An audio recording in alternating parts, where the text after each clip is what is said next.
Bueno, hoy vamos a meternos en un caso mexicano que la verdad es complejo y bastante perturbador. Hablo del de Cristina Soledad Sánchez Esquivel. Seguro que a algunos les suena más por su apodo mediático, la matataxistas. Sí, un apodo muy directo. Exacto.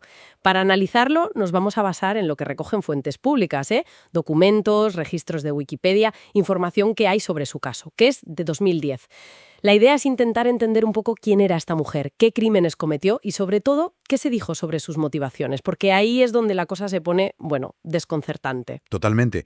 Es un caso que impacta, claro, por la brutalidad, pero fíjate, casi más por el choque que hay entre esos actos y, bueno, otras partes de su vida que se conocen. Esa dualidad es quizá lo más inquietante de todo. A ver, pongamos los datos básicos sobre la mesa para empezar. Cristina Soledad Sánchez Esquivel nació en 1979 en Nuevo León, México, y los crímenes que la hicieron conocida ocurrieron en un año muy concreto, 2010. Correcto. Se le atribuyeron entre 5 y 6 asesinatos, hombres todos, y todos taxistas. Esto en el municipio de García, allí en Nuevo León.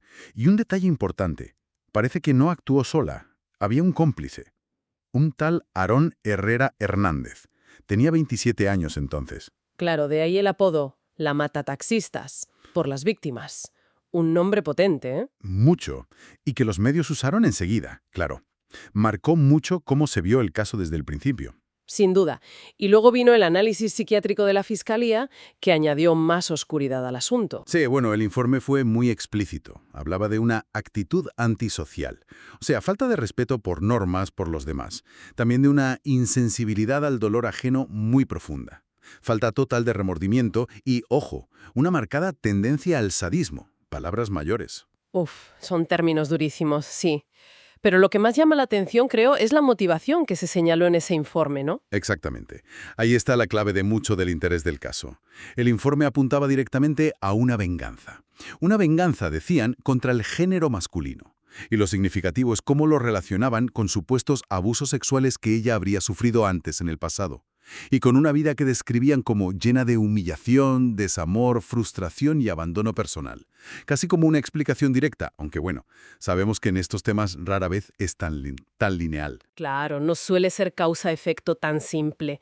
Y ese trasfondo personal que mencionas añade todavía más capas. Las fuentes dicen que venía de una familia pobre. El informe psiquiátrico, como dices, menciona los abusos en la infancia como parte de ese posible trauma. Y además fue madre muy joven. Con 16 años tuvo su primera hija, que por cierto, cuando detuvieron a Cristina, la chica tenía ya 15 años. Fíjate. Y en total tuvo 6 hijos, 4 niñas y 2 niños. El más pequeño tenía solo 5 años cuando la detuvieron. Y es justo ahí, en su papel como madre, donde salta la contradicción más fuerte, la que decíamos al principio. Justo. Porque choca frontalmente con todo lo demás, ¿verdad? Con la brutalidad de los crímenes, con ese perfil psiquiátrico. Resulta que hay testimonios de vecinos de aquella época que la describían de forma muy distinta.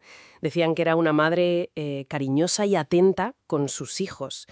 Aquí es donde la historia se vuelve, pues eso, difícil de encajar. ¿Cómo pueden convivir esas dos caras tan opuestas? Es la gran pregunta que deja este caso.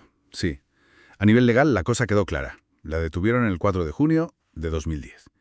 Y la condenaron a 130 años de prisión. Pero entender el porqué, el comportamiento humano detrás, eso ya es mucho más complicado. Cuesta imaginarlo, la verdad. Cómo alguien puede, por un lado, cometer esos actos tan crueles, tan calculados, con esa motivación de venganza contra hombres, y por otro lado, mantener relaciones afectivas aparentemente normales o incluso protectoras con sus propios hijos. Es difícil de procesar. Si los informes sugieren como una especie de canalización extrema del trauma, Del pasado. hacia una violencia muy específica, muy dirigida. Si lo miras en perspectiva, bueno, el trauma a veces es un factor en casos de violencia extrema, pero cómo se manifiesta, eso varía muchísimo. La capacidad que tenemos los humanos para, no sé, disociar o compartimentar partes de nuestra vida es algo psicológicamente muy complejo y, sí, desconcertante. Entonces, resumiendo un poco, tenemos el perfil de la matataxistas, una asesina en serie mexicana, cuya motivación, según los informes oficiales, viene de una historia de abusos y un deseo de venganza contra los hombres. Pero a la vez tenemos descripciones de ella como una madre dedicada, un choque brutal. Exacto. Y eso nos deja con una reflexión final, quizás para quien nos escucha.